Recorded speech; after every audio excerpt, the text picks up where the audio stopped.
Begini ya, terkait dengan Jama'atut Tabligh ya, ikhwan-ikhwan kita, saudara-saudara kita dari Jamaah Tabligh. Ini tentu kita sampaikan dalam rangka amanah ilmiah ya. Pertama kita katakan bahwa memang ada aturan ya di Jamaah Tabligh itu bahwa mereka akan keluar 3 hari dalam sebulan, 40 hari dalam setahun dan 4 bulan dalam seumur hidup.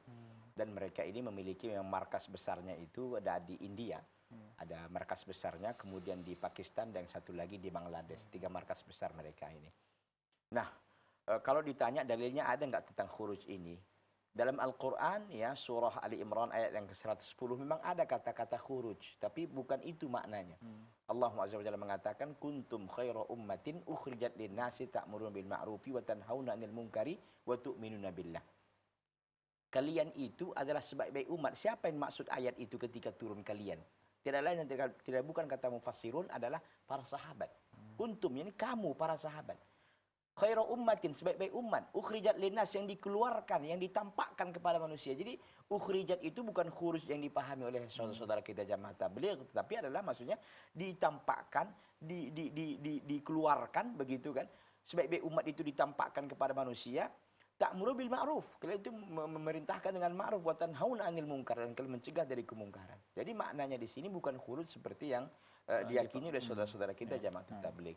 Itu yang pertama. Yang kedua, para ulama memberikan penjelasan tentang ini, tentang masalah Jamaah Tabligh yang di dalam kitab tentang aqwalu, yakni aqwalu ahli sunnah atau aimatus sunnah tentang Jamaah Tabligh.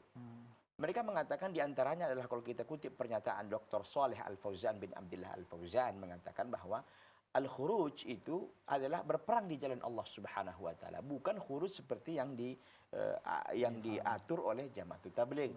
Itu yang pertama. Yang kedua disampaikan oleh Syekh Abdul Razak Afifi. Syekh Abdul Razak Afifi mengatakan lebih keras sedikit. Beliau mengatakan bahwa khuruj ya yang Jamaah Tabligh dilakukan itu bukan khuruj fisabilillah, tapi fisabili Muhammad Ilyas. Begitu, bukan di jalan Allah tapi di jalan Muhammad Ilyas. Karena memang pendiri Jama'atut Tabligh itu adalah Muhammad Ilyas di India, daerah India di sana kan. Yang ketiga, Muhammad Nasruddin Al-Albani rahimahullah mengatakan bahwa Jama'atut Tabligh bukan berdiri di atas manhaj Al-Quran dan Sunnah. Jadi intinya bahwa ini kita sampaikan sebagai ada